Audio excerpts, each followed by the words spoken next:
Thank you. Thank you all so much. So we have our next two sessions back to back on relational mapping and how we think about integrating this into our lives in a very visual way. An incredibly powerful resource and tool that came my way over the past year in partnership with somebody I admire and love deeply. And I couldn't help but find a way to bring this into our conference this year. And I get the honor of introducing Omar, a first year Design Thinking Catalyst student here at Elon, so he can introduce our next sessions. Hello everyone, how y'all doing? Good. So my name is Omar Khamis, and I am a first year student catalyst here at the Center for Design Thinking. And it's my pleasure to introduce two outstanding speakers who will speak on the power of relationships in learning and design.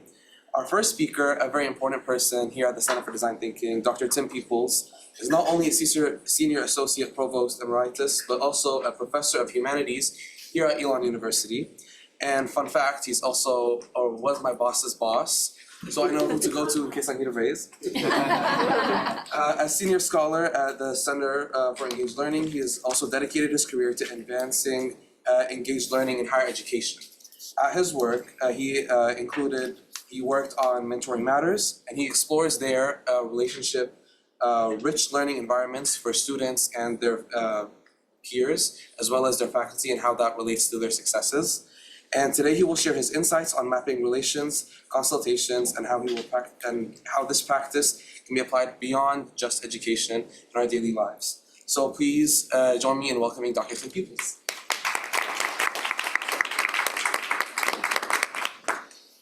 Thank you.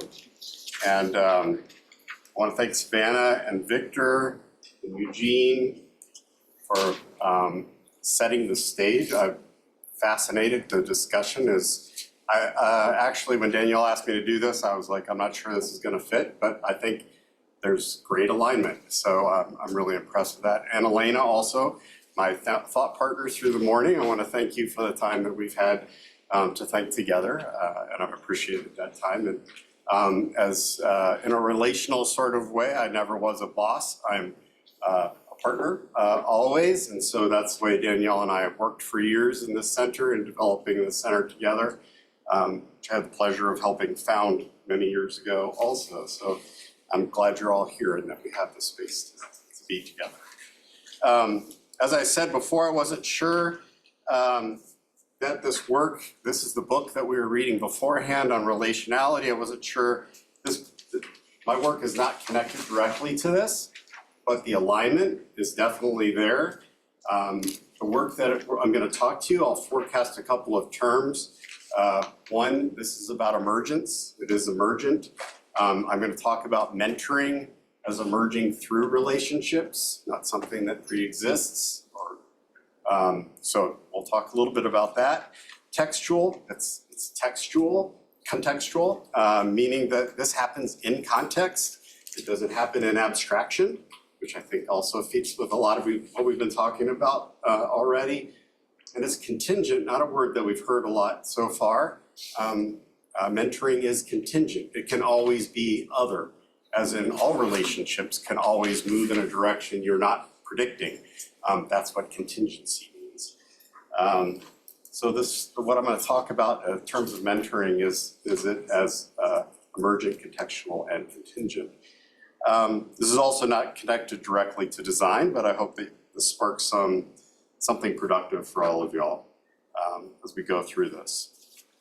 So that's my introduction. Let's see.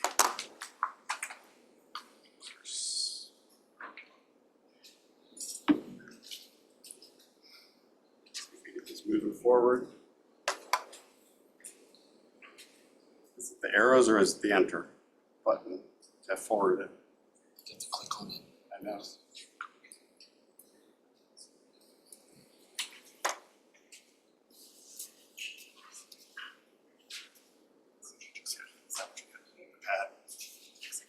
Now it's working. Okay, great. Thank you. So our time together, we're going to review a background of recent research on mentoring relationships. Like I said, this is not directly related to design. This comes out of research that we've been doing on mentoring relationships at this university. We're going to define mentoring as relational. which is counter to its dominant discussion. We're going to talk about mapping mentoring as relational and constellational, i.e. multiple pins on this screen. We're going to give relational mapping a little bit of a try. You have a relational map handout in front of you already, which I don't care if you're looking at, it doesn't matter to me. But we'll actually do some practice with it later on, so you don't have to pretend it's not sitting there, it is sitting there. And then we'll try to imagine how this might apply to work in your contexts. So some background.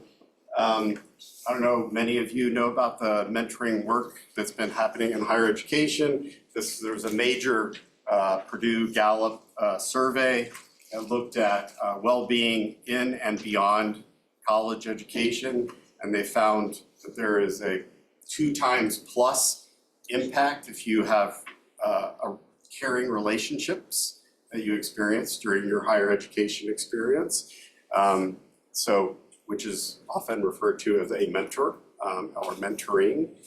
And so this is a design problem or opportunity for higher education. How do you design education so that you create the spaces for that kind of interaction to happen? If we were talking about 2 times plus increase in thriving after college and in college, we would certainly want to take advantage of that. So how do we do that work? Problem? Even in 2021, which this is referencing, we don't know how to define mentoring. So we had an external grant that we worked on for 18 months to explore these questions, to define mentoring, to figure out how do you build this into higher education. That's work that we've been doing with my colleagues down there, Jesse Moore and Maureen Vandermaas-Peeler, and we have publication. We have a serial text that it's a book. It's just coming out serially online, and that's the access to it right there through the Center of Engaged Learning here. So we just met yesterday. We have 3 chapters coming out in the next couple of months. So you keep getting little pieces of stuff. Some background. So the research over the past 2 decades, and particularly in the last decade, has pointed to the fact that mentoring is not singular, but it ranges across the curriculum. It is not a yes or no. It is not a 0 or a 1. It has gradations. So the functions and characteristics of mentoring relationships have higher power, lower power. It varies. It's not a yes or a no, which oftentimes is just described as a yes or a no kind of thing. It's dynamic. It changes over time. So relationships don't stand still. They're not forever. They change.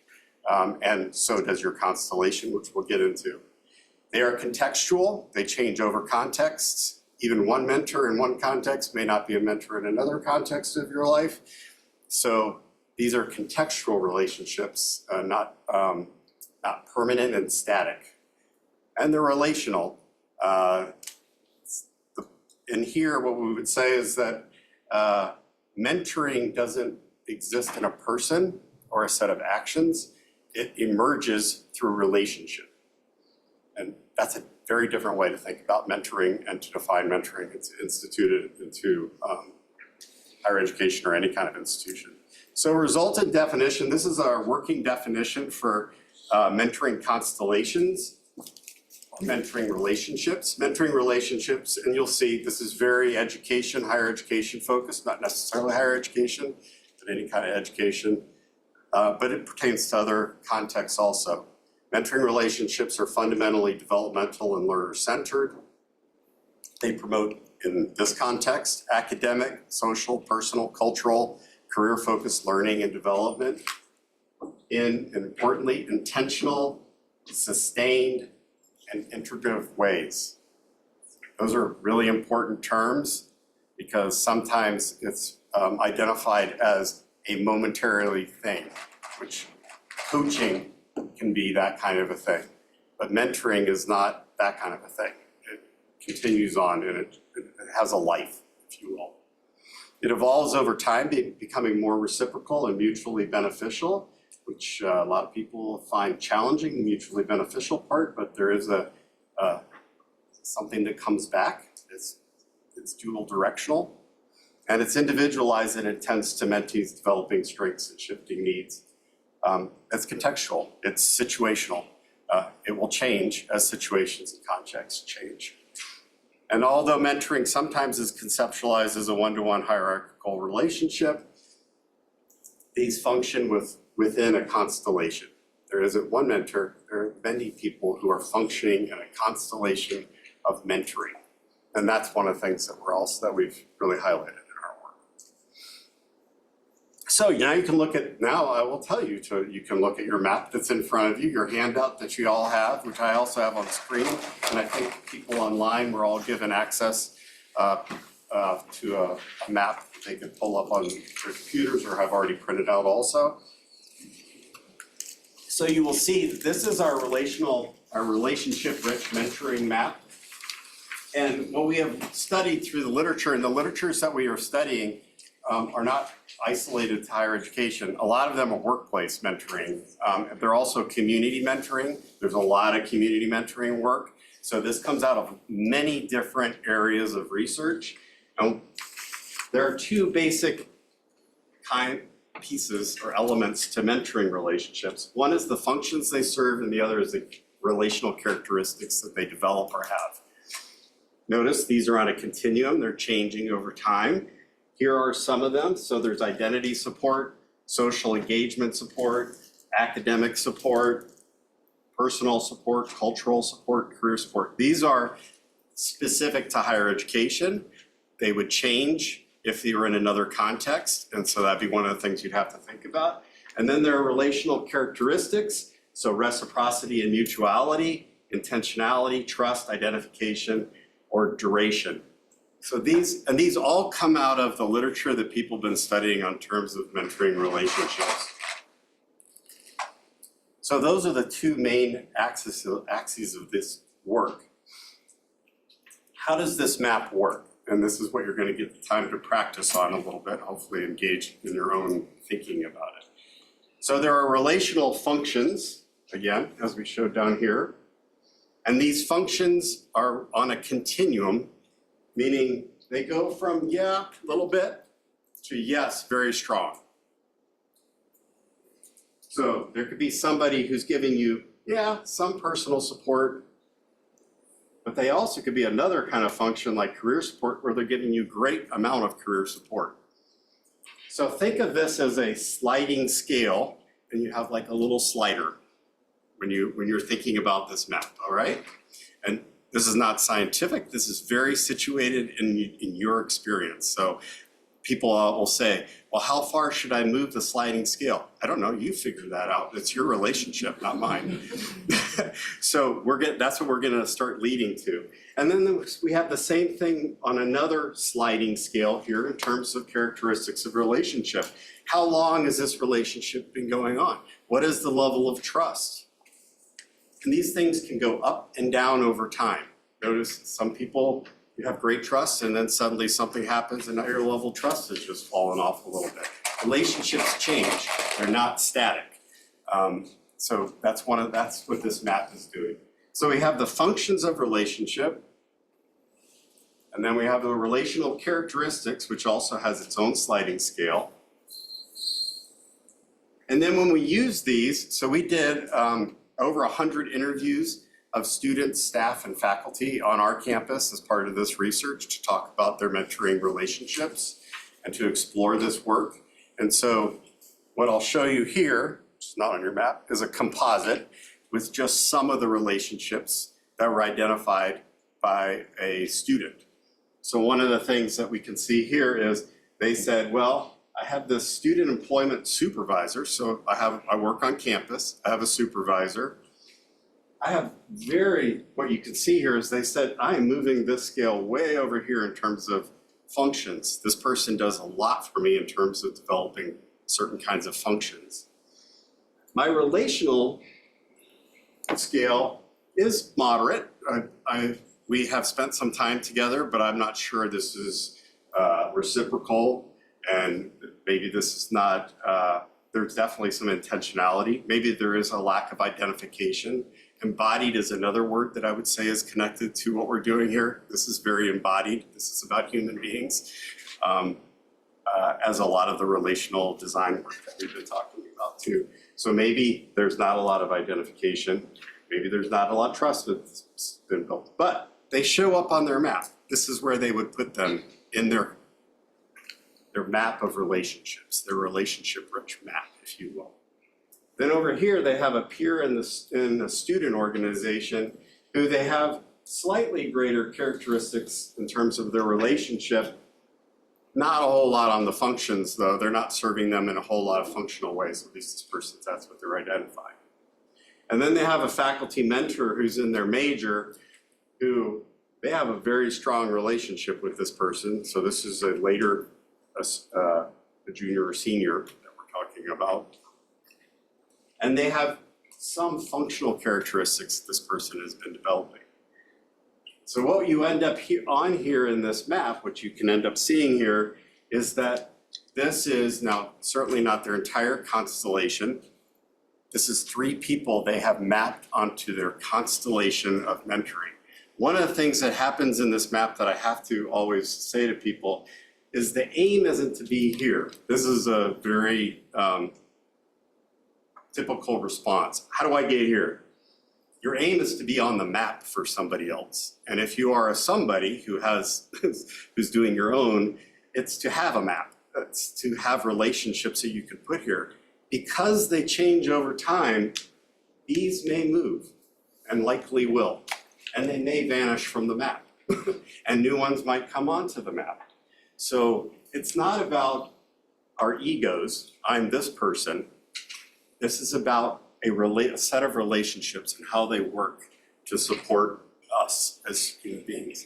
I mean, you pretty much map everybody in your life then to this, because everybody, you know, your friends, your family, you know, you have personal support, cultural support.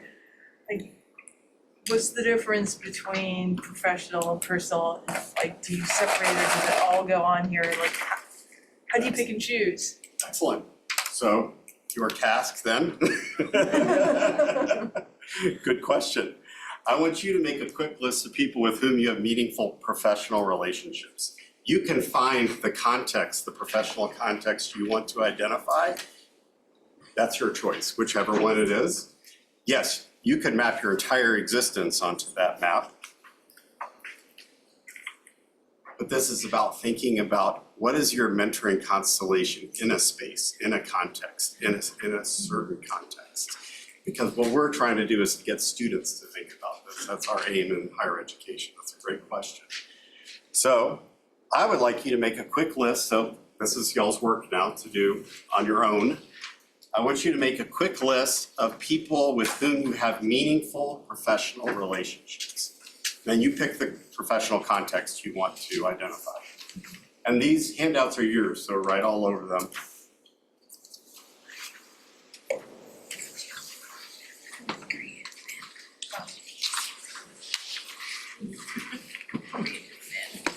Take a couple of minutes. We're not trying to name your entire constellation. Just start identifying some people with whom you have meaningful professional relationships.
Everybody have at least 3? I'll get you started at least. Good. All right, beside each name, I want you to identify key functions and key characteristics for that relationship. You're not talking about the person. You are not characterizing a person. You are characterizing your relationship. This is super important. We often think about characterizing individuals. That is not what you're characterizing. Identify key functions and characteristics of that relationship that you have. Sorry, I have a question. Yes. So are this bottom row of terms? Yes, both there's functions, which are the bottom row, and characteristics are the other axis. So you can write either one for yourself. So identify functions and key characteristics that you identify. How many do you suggest we identify? Just as long as we start, this is enough for you to just get a sense of how this works. It's a good question. And I'm a writing teacher, so be iterative. If you suddenly think of a new person's name that you want to add to your list, add it. If you start thinking across people in terms of functions and characteristics, great. It's not linear.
I'm gonna add another layer to this. Don't worry, there's no way you're gonna be able to do all this.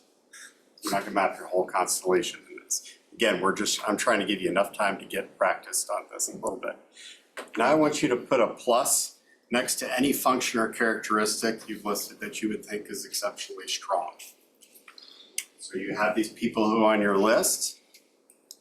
Where do you see really strong functions that they are playing for you or characteristics that they have in your relationship? What's exceptional? What's different?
All right, so think of the functions and characteristics and the relationships you've identified and use the sliding scale, put them on your map. That would be the intersection of the X and the Y axis. So how strong is the functional? How far would you move that little slider?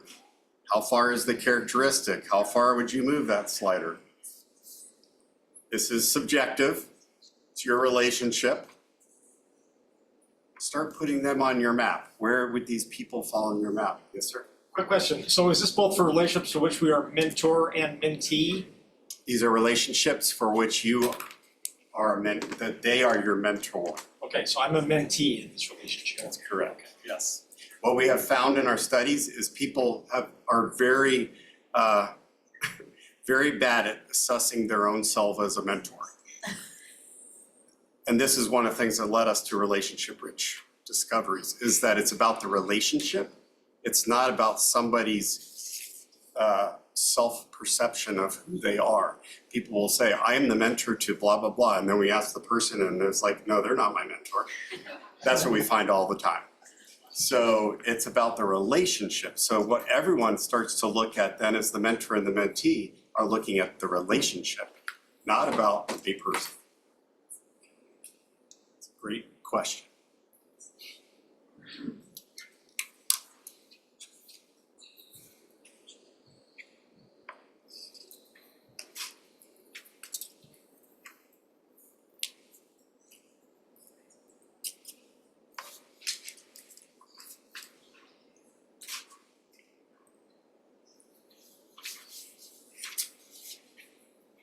Remember, it's not permanent, it's dynamic. So if you start putting a circle for somebody, you're not dedicating them to that space forever or even for the next 5 minutes. You can change it, right?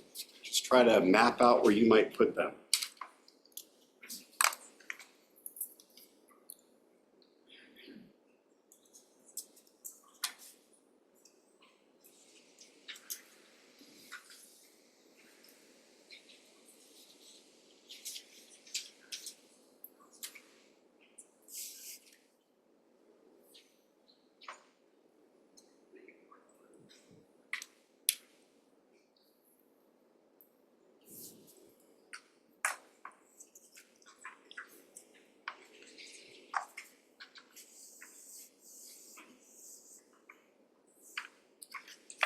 Okay, for sake of time, I'm going to move on. So what do we do? What do we use this for in our world, in our context? Well, we help students think you should be developing a constellation. How do you develop that constellation? Where do you go? Who could you turn to? Omar and I just met each other. I'm not on his constellation map yet. We just met each other. We might have coffee. Oh, that might be, now we have a burgeoning relationship.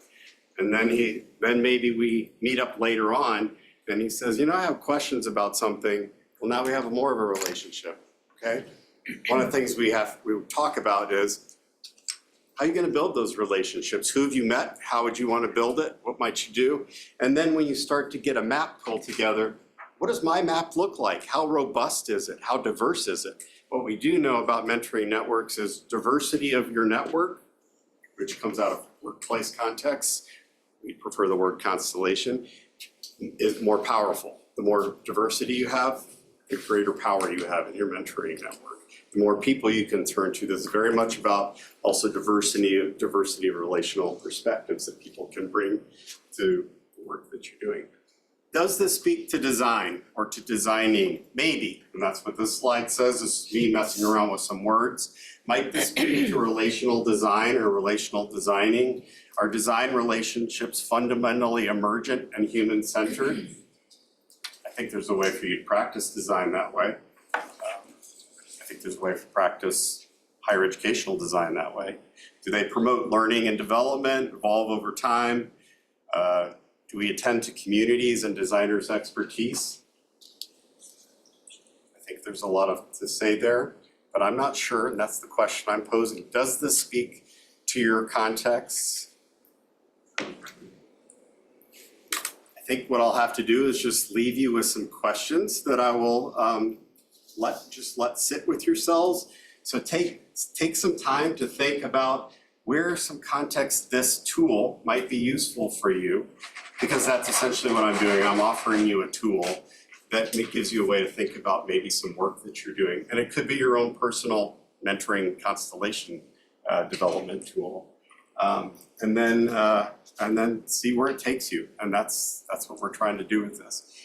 I would commend you, if you've not read Tim Ingold, I would suggest that you look at, this book is on making, but a lot of it is about this kind of work in very specific contexts and how we do this work. There's also more in my field of rhetoric, a book called Making Matters, which I think is very powerful in terms of this very situated making and how this work happens. And I think that what Nicola is going to talk about next actually connects well to this also. So thank you very much.